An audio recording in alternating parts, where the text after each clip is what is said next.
So, welcome back to episode 8 of the LionEyes.tv podcast. And this week, we're going to be heading into a little bit of NFL Week 6 recap and heading to our top 10 teams in the NBA, heading into the start of the NBA season, which I'm really excited for. It begins in almost a week. Can't wait for that. But Less than a week, 6 days. I can't wait for the NBA to start Tuesday night. I think it's Lakers, Nuggets, Suns, Warriors, if yeah, I'm correct. it's gonna be a big opening night. But let's start it off with Jets Jets versus Eagles, and this was a very, very interesting game. Jets pulled this one out 20-14. And I mean, what's your instant reaction to that Jets victory? Um, Instant reaction, the Eagles won you guys that game. Then I don't think the Jets deserve to win that game. Actually, you know what? I'll say they deserve to win that game. That the Eagles definitely did not deserve to win that game. They played really sloppy. Jalen Hurts turned the ball over multiple times. He threw the ball in the coverage, just like blindly throwing the ball. I mean, you can say the Jets defense, this and that, best in the league, whatever. Jalen Hurts handed you guys that game. So that was my instant reaction. Well, yeah, I mean, let's rewind this. It's 14-12. This is the play. 14-12, 39 from the Eagles' own 46. And I mean, all they had to do was just not turn the ball over. If they run the ball and punt it, I don't think Zach Wilson's doing anything. He was not even playing that well in that game at all.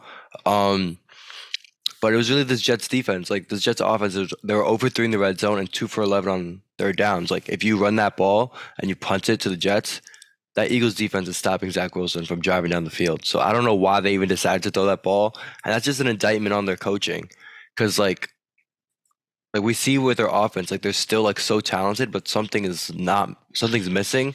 And looking at their stats, 23rd in the NFL in red zone touchdown percentage, and like their defense is worse too. Like And the 22nd, Eagles, yeah.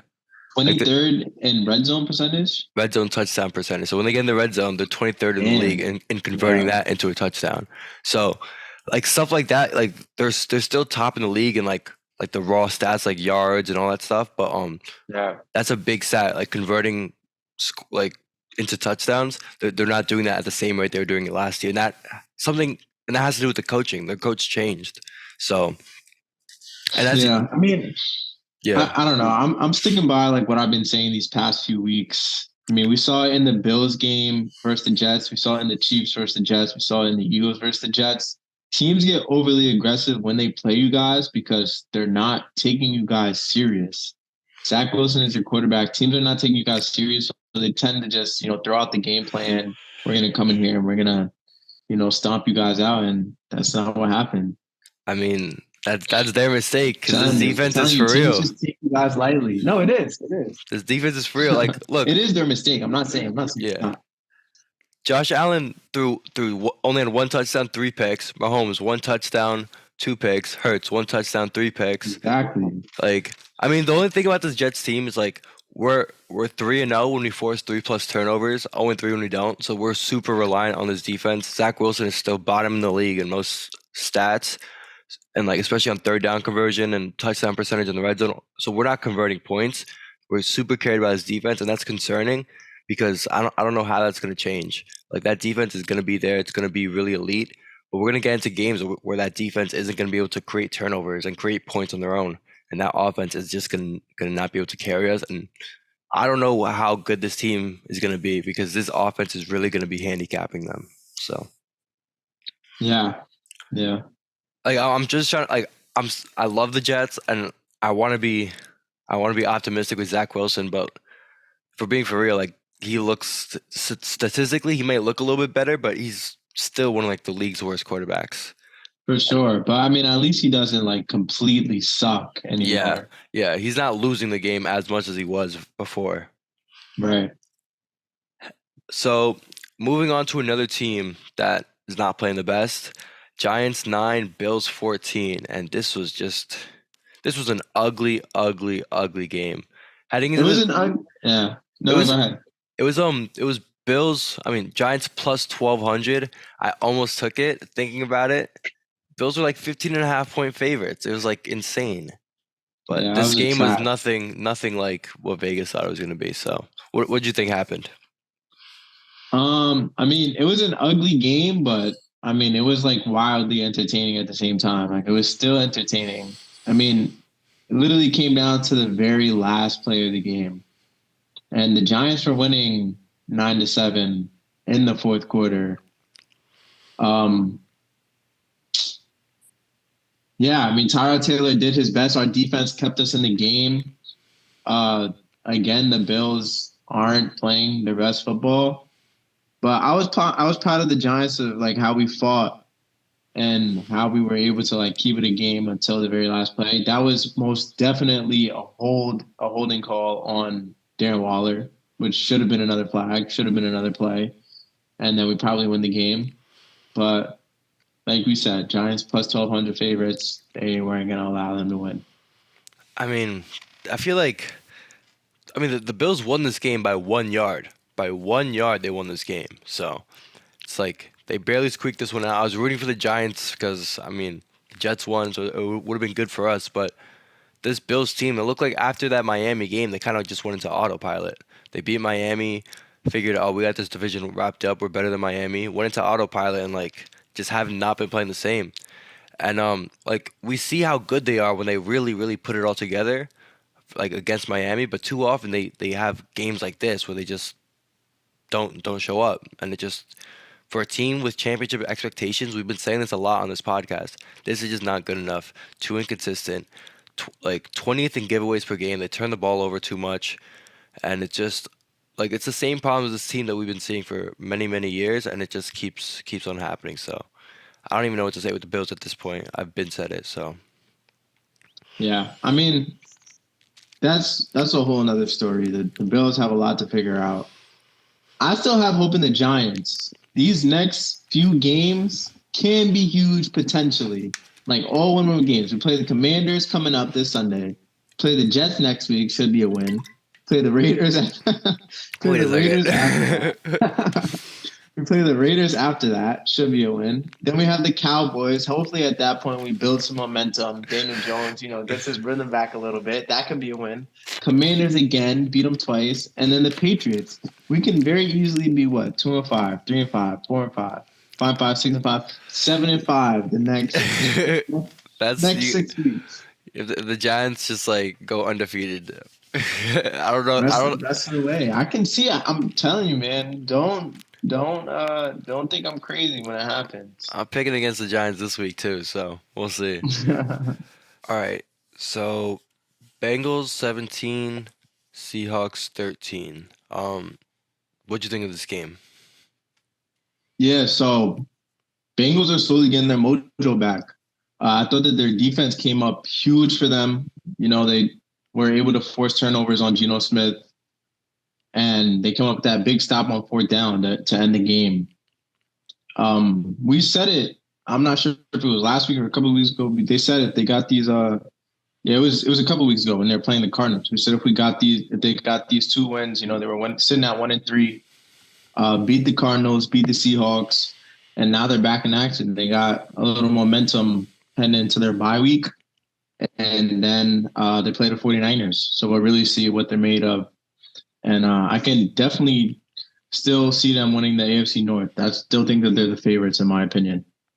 Yeah, I have that in my notes. Like the AFC North is wide open. Like Pittsburgh, even though they're 3-2, they're not that good. Cleveland has a great defense, but Watson's not playing. Baltimore is like kind of inconsistent, so it's open.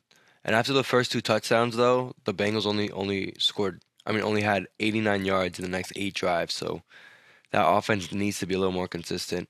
But like you said, that defense did come up clutch.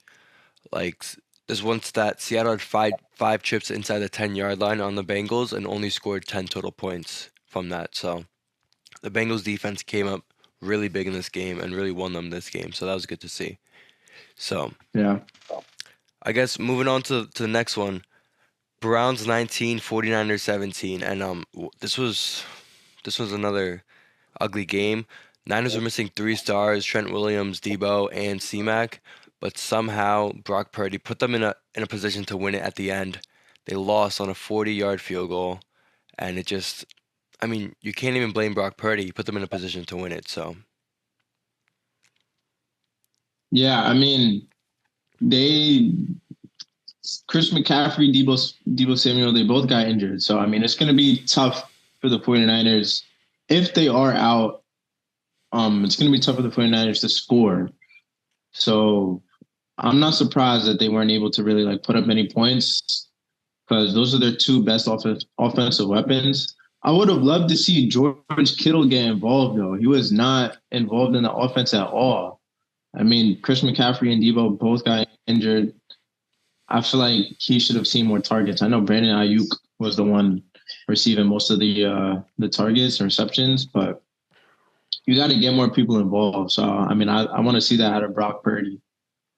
yeah, I mean, going up against this Cleveland defense and missing 3 stars and doing all he could to bring them in a position to win, I was really impressed. This Cleveland defense was like really really impressive.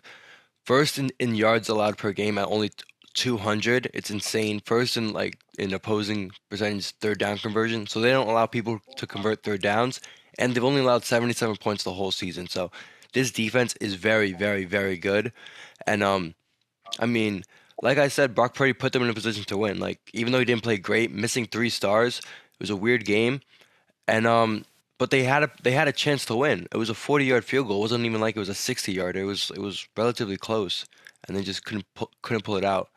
And this Cleveland offense is a little shaky. Like Watson, even when he wasn't there, he wasn't playing great.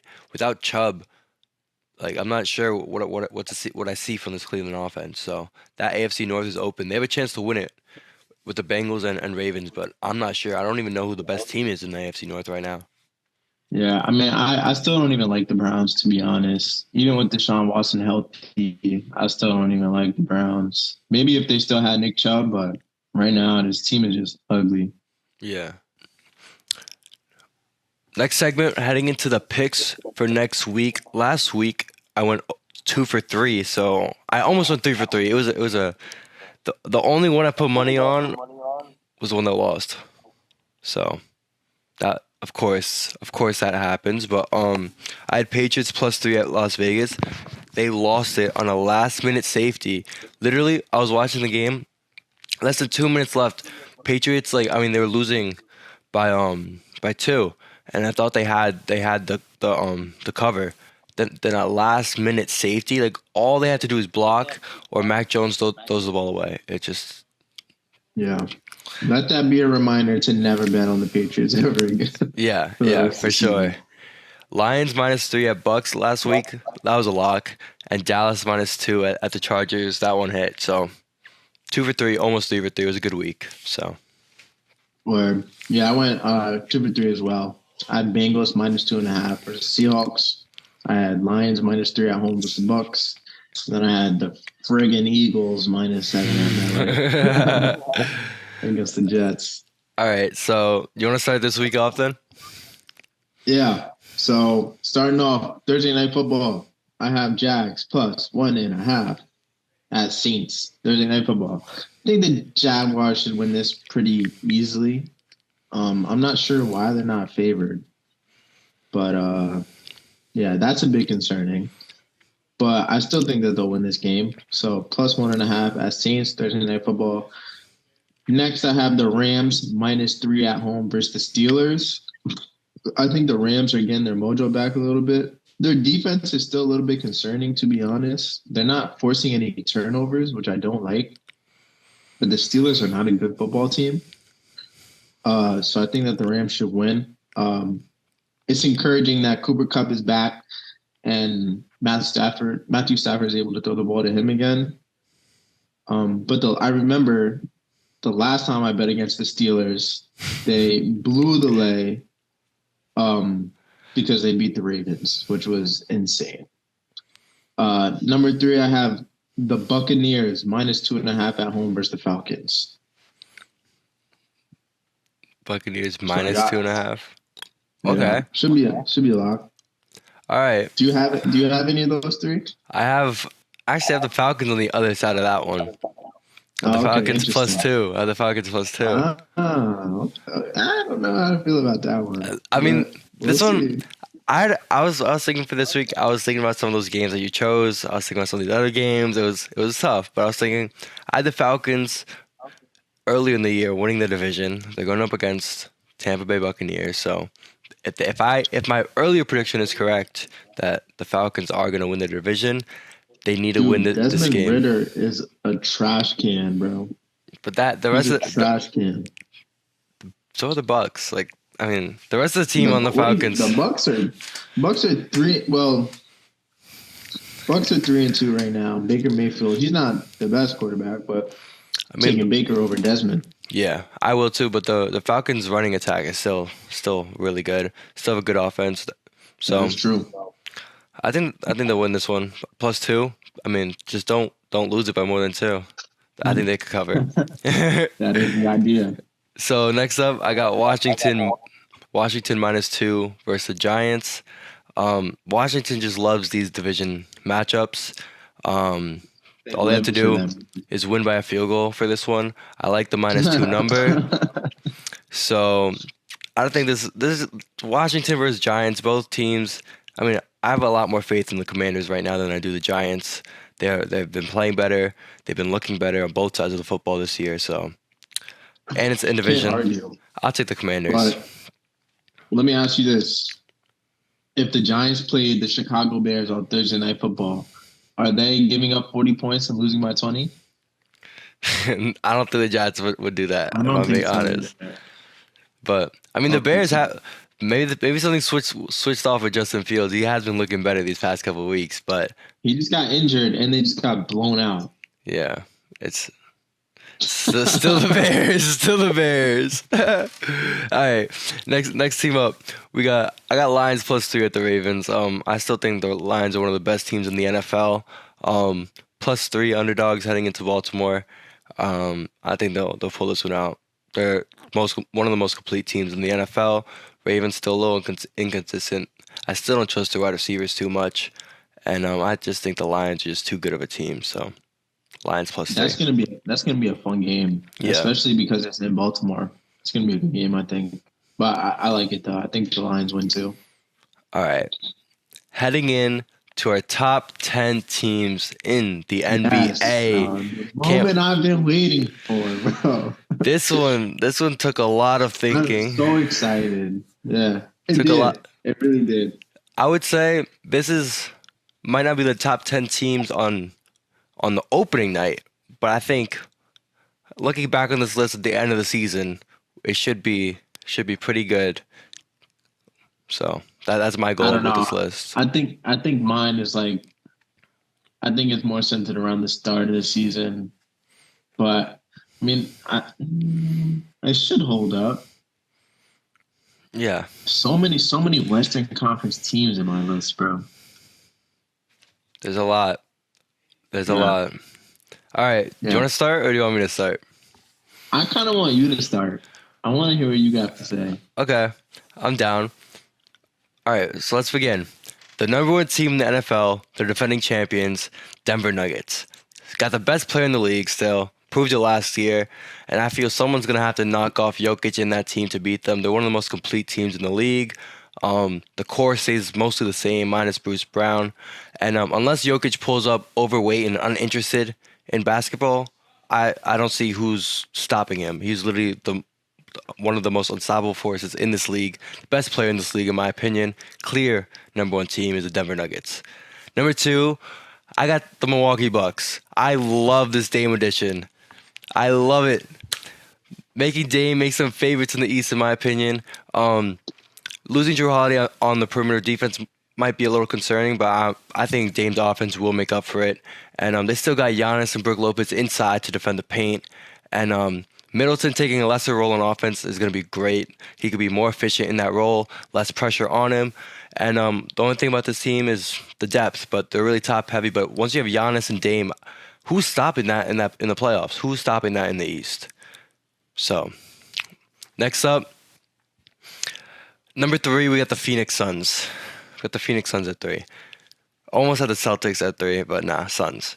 Book KD and Beal. going to be one of the best offensive teams in the NBA. It's really dynamic offensively. I really like Frank Vogel as a coaching hire because we saw what he did with the Lakers. He finds a way to establish defensive consistency with that roster. The offense will figure itself out. The only thing I really don't like is I'd rather have Ayton than Nurkic, if I'm being honest with you. I think Nurkic is washed. He's not going to be able to play defense. He's not a good defender, and that's what they really need. Just a center who could defend and get rebounds. That's all they really need. And Nurkic isn't that guy. But I would say they could use another center, but the season for them really starts in the playoffs, so it doesn't start in the regular season. Boston Celtics at 4. Drew Holiday is a huge addition. Losing Marcus Smart is a little concerning, especially in that locker room, because I don't really trust Jaylen Brown or Jason Tatum to be the leader of that team. I'm still shaky on Joe Mazzulla. He looked really, really bad last year in the playoffs. It was a big liability for the Celtics, and I'm not sure one year is gonna fix all that. But my biggest concern with this team is relying on Kristaps and Al Horford as your only two centers for all 82 games plus the playoffs. I think they're gonna need someone else in there to at least absorb minutes. And honestly, centers are really underrated. A lot of these teams are missing a good backup center. Number 5, we got the Lakers. Relying on AD and LeBron to stay healthy, but I think this team is going to be really, really good. I think that Gabe Vincent is one of the best offseason additions in the NBA for the Lakers. For anybody, but for the Lakers especially. I think he's going to fit perfectly next to LeBron. 3-and-D point guard. I think he's going to be closing a lot of games for the Lakers. They added some good depth, and as long as LeBron and AD are healthy, they're going to be competitive with the top teams in the West. So Lakers at 5, Grizzlies at 6. Marcus Smart is built for Memphis. Reminds me of Tony Allen when he got sent to Memphis from the Celtics. Ja will be back soon. Ja, Bane, JJJ, Steven Adams. That's a great core, and they did miss Steven Adams a lot last year in the playoffs. But I just think if they would have made they have a lot of pieces, a lot of young talent. I feel like they would have made one big move, try to trade for someone like Bi or someone who could fit into that 3 role and to be one more scorer next to Bane and Ja. But this team is really good, really young, and really hungry. So let's see it. Number 7, this one you're not gonna like, but we got the New York Knicks coming in number 7. Jalen Brunson is a top 30 player in the NBA. Julius Randle's top 50 player. We got Quentin Grimes. He's going to be a 3-and-D menace. He dropped 7 threes yesterday in the preseason. I know it's preseason, but his shot was looking great. RJ Barrett should only be getting better. Mitch and iHeart center. IQ, Dante, J Hart, Jericho Sims. We got the deepest team in the league, if I'm being honest with you. We're built for all 82 games. You're not going to be able to take a night off when you play us. So we're going to be competing every night. Don't sleep on us. We beat the Cavs last year. I think we're better than the Sixers, better than the Cavs. And it's going to show. We're going to be a really good team this year. One of the most consistent, well-built, just consistent NBA teams. We're not top-heavy like a lot of the other ones, but they're just going to be consistently good. So Knicks at 7. Number 8, I got the Golden State Warriors. I'm never, ever sleeping again on Steph Curry after I did in 2021. That was one of the biggest mistakes I've ever made, was sleeping on Steph. So not going to do that again. But this team, Klay is not the same Klay Thompson from years past. He shoots too much. Sometimes his shot selection could be off. We saw it against the Lakers in the playoffs. He just was shooting, not making any shots, being a real liability out there. I still think they're a good team, but they are old. CP3 is an interesting addition. I want to see how he fits in, but I don't think this team is deep enough and top end talented enough to compete, because I don't think Klay Thompson is the same player, but they'll still be up there. It's still Steph Curry, so I'm not. Warriors at 8. Number 9, I got the Heat. This one's just so hard to rank because they did get worse. I think losing Strus and Gabe Vincent is going to be big. Those were 2 huge players for them, 2 huge role players. They played a lot of minutes for the Heat in the playoffs, in the finals. But it's still Jimmy Butler and Bam, and you can't sleep on this team after they proved everyone wrong last year. So Miami at 9. And the number 10 team is the Philadelphia 76ers. Huge question marks heading into the season with James Harden, but it's still Embiid coming off an MVP season. I think Maxey is gonna take another step up under Nick Nurse, and I just we just have so many questions with James Harden, so we don't know what's going on with them. So that's why they're at 10, and they really need to start finding some playoff success. And if they don't, Embiid is gonna want to demand a trade, and hopefully he comes to New York. So those are my top 10 teams. So, what do you think? I like that list. I mean, there was a couple in there that I certainly wasn't expecting, but I like that we have completely different lists. And I respect your list 100%.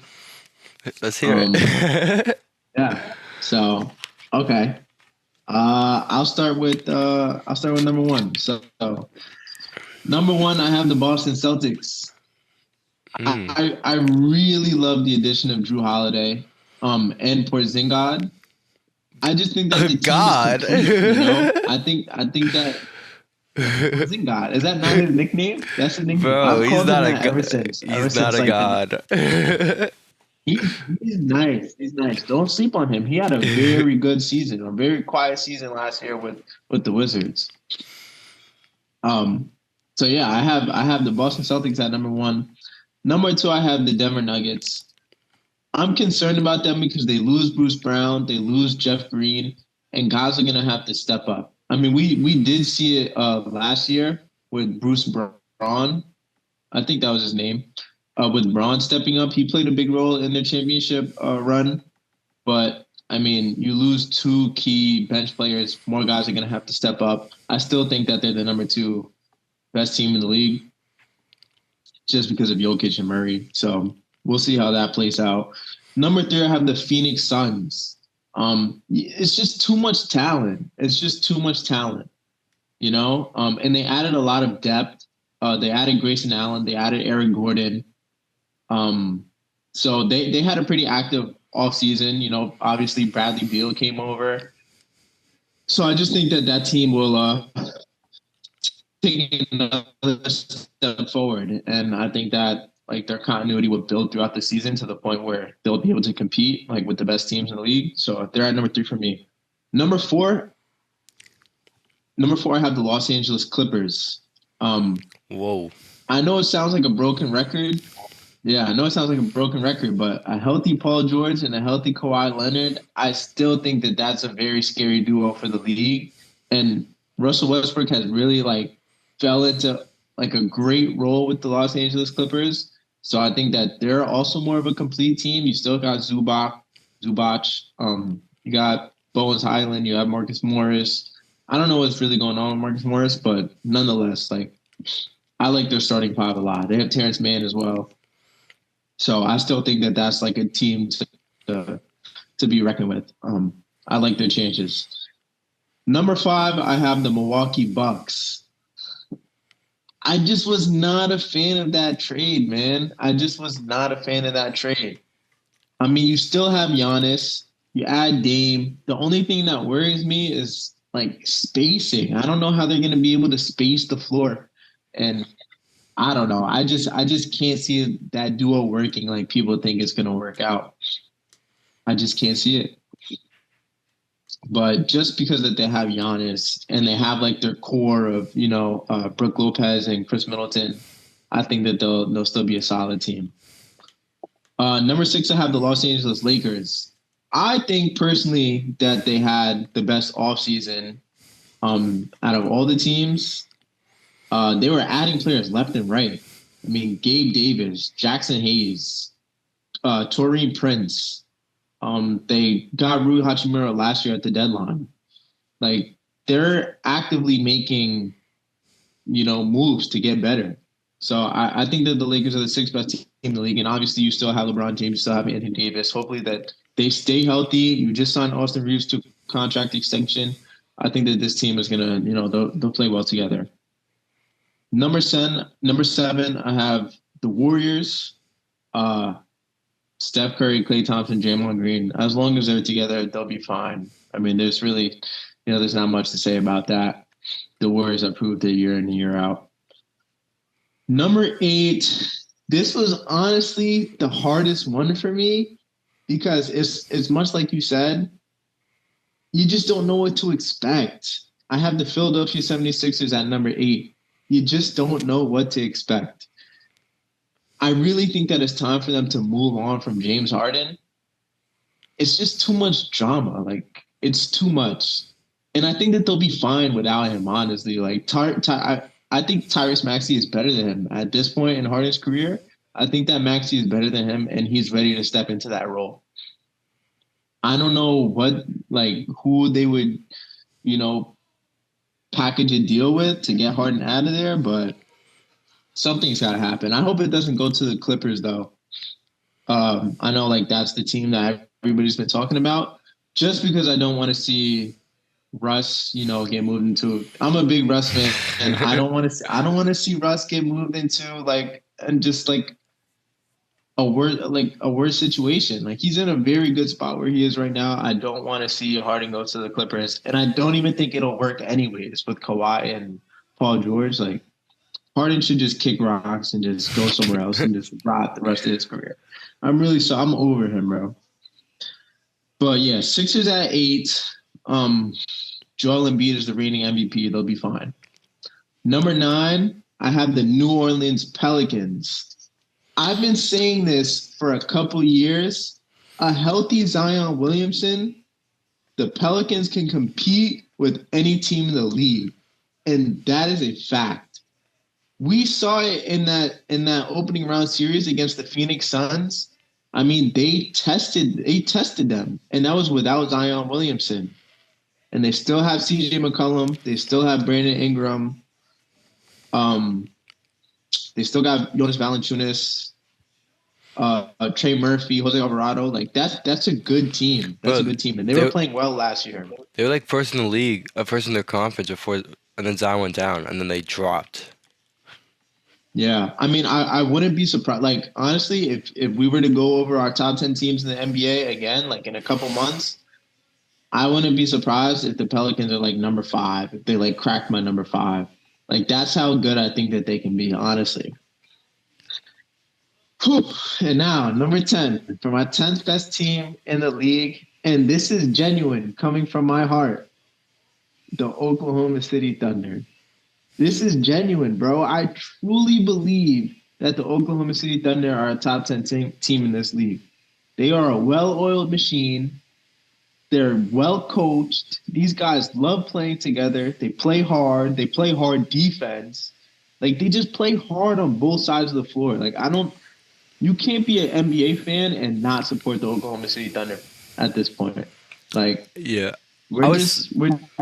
I truly believe that we're a top 10 team in this league, bro.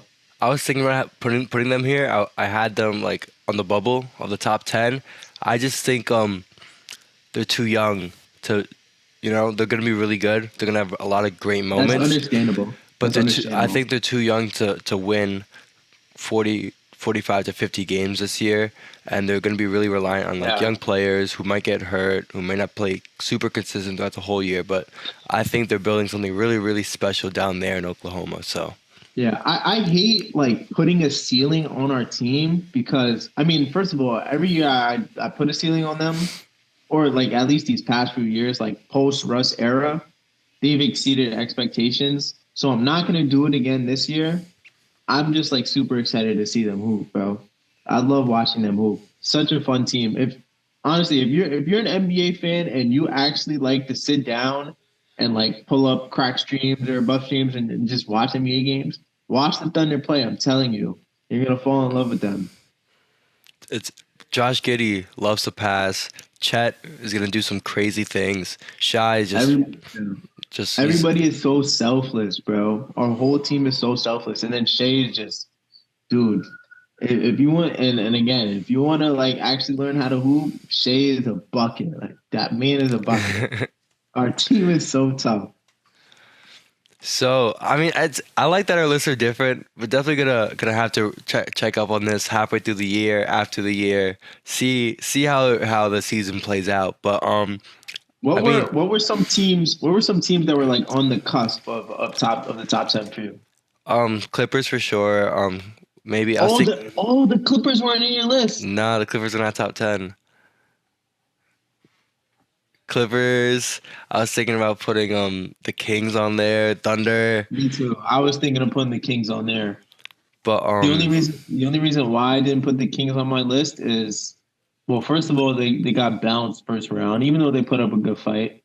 Like they still lost, and two, like they didn't make any moves. Like their yeah, team didn't get better; it they just didn't stayed make the any same. moves. But and I can understand though, like why you don't really want like, Hold, as, as Kings general. hold up, bro. It's it's it's lagging again. All right. No, we're good, but I just missed that last part you said. Can you hear me? Fair enough. I was saying, yeah, I can hear you. All right, cool. Can you hear me? Yeah, I just missed that last part you said before. I was saying how the Kings just stay the same. Like they don't get better, don't get worse, just stay the same. Yeah. So to just be another first round exit. Yeah. So, I mean, I just think I have this list. We both have different lists, and it's gonna be really exciting this year. So I'm excited heading into it. So I think we're gonna wrap this one up for now, and thank you all for tuning in. Be sure to like, comment, follow, and subscribe. Tune into our social medias, Line Eyes TV, at Instagram, YouTube, TikTok, Twitter. You got it. Make sure you look. Thanks for watching, and we'll see you in the next one.